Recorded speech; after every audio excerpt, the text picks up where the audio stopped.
Commandé par l'abbé de Crespin, cet ensemble de 4 tableaux de thème pastoral figure parmi les œuvres les plus célèbres et les plus réussies de Louis-Joseph Watteau, neveu du grand Antoine Watteau et prénommé comme son fils François Watteau de Lille.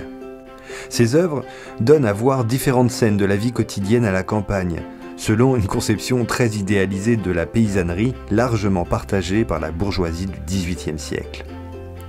L'ensemble propose une sorte de gradation au fil de la journée qui commence avec la toile intitulée « Le matin ». Louis-Joseph Watteau représente plusieurs groupes de travailleurs quittant la ferme d'un air insouciant pour vaquer à leurs occupations. Certains se dirigent vers les champs, d'autres s'en vont vendre les produits du potager et de la ferme au marché. Parmi eux, on peut remarquer plus particulièrement un personnage de berger menant son troupeau au pré, une figure que l'on retrouve sur chaque tableau de la série. La joie de vivre, presque palpable sur cette première heure, se retrouve dans ce deuxième volet, intitulé Le Midi, et consacré cette fois au repos des moissonneurs. Dans la douceur de cette pause méridienne, on remarque au centre la figure charmante d'un jeune couple endormi nonchalamment l'un contre l'autre. Dans cette seconde toile, Louis Watteau met en avant ses talents de paysagiste, en s'attardant d'une part sur une magnifique vue panoramique des champs à l'arrière-plan, et d'autre part en plaçant la ligne d'horizon très bas, afin de laisser une large place au ciel, traité dans une subtile gamme colorée, digne de la plus pure tradition hollandaise.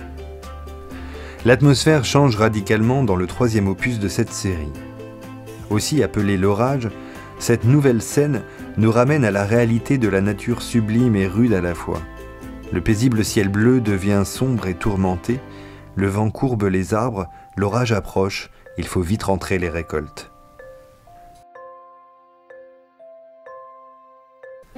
L'apaisement revient dans le quatrième et dernier tableau de l'ensemble. L'orage est passé, le soir arrive. Alors que les autres acteurs de la scène sont déjà occupés par le repas, le gardien du troupeau rentre à la ferme d'un air grave. Son troupeau le précède, et, allusion à la parabole du bon pasteur, il porte une brebis dans ses bras. Pour rappeler la difficulté du travail accompli, l'artiste a pris soin de peindre, sur la gauche de la toile, un homme tombé de sommeil sur le bord d'un talus. Installées durant près de 20 ans dans le réfectoire de l'abbaye de Crespin, ces toiles seront confisquées lors de la Révolution française. Inventoriées en 1801, elles feront ensuite leur entrée avec d'autres saisies révolutionnaires au Musée des Beaux-Arts de Valenciennes.